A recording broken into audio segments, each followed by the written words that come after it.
tell you one quick story and then I'll be quiet. A number of years ago, 17, 18 years ago. Mr. Mayor, probably. asked to be recognized, please. Yeah. Mr. Carter was next. Oh, sorry. I didn't realize that. Sorry. Thank you, Mr. President. Thank you, Mr. Mayor.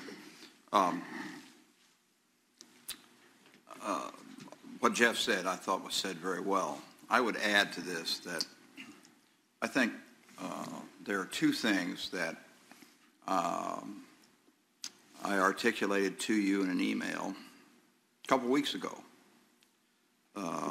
And both of those things have come up this evening. Both of those things are the objections that council has had. And so far, those objections haven't been handled. The first objection by some members of council is that they feel like the price is too high in regards to the appraisals. You've touched on that a little bit, but then let me go to the next objection. The next objection is that there's no plan. Well, I too served on the CRC for a long time. And those of us who have served on the CRC, and most of us on council know that you can't have a plan, in particular, until the property is in hand, until developers start to come to the city and say, I see you have this piece of land, here's what I'd like to do with it. Here's how I'd like to see it developed. A great example is when we got control of the 88-acre bean field that is now city center. About that point in time, you began to get interest from people in that property. If my memory serves me right, I think you talked to over 150 developers with different plans for that. Until we have this in hand, there's not going to be plans that are going to come forward and details that can be provided to council from the standpoint of what's going to happen with it, what's the timeline, what's going to be built there, et cetera, et cetera. We all know, I think, that it's an appropriate piece of land to fulfill the vision of a downtown for Carmel. So I think that, I hope that that particular objection is taken care of. And Laura, you raised that, I think, also from the standpoint of you were concerned that there weren't details.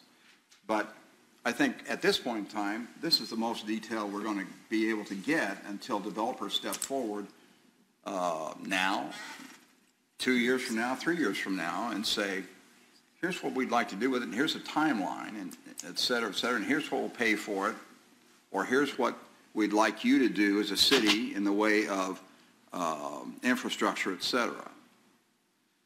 So hopefully that objection is taken care of, but I don't know that the objection is as yet taken care of from the standpoint of the perceived divergence between $15 million and the $11.5 million.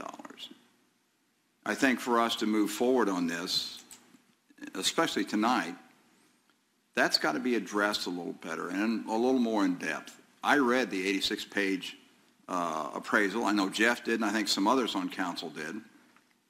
There are some details in there, but after reading that appraisal report, all 86 pages, I feel like that probably they were off on the amount that they appraised the property at because of one of the things that you had indicated, which was that they don't really catch up very rapidly with the times, and appraisers are extremely cautious. On top of that, I was concerned about the fact that where they got the properties from that they used as comps.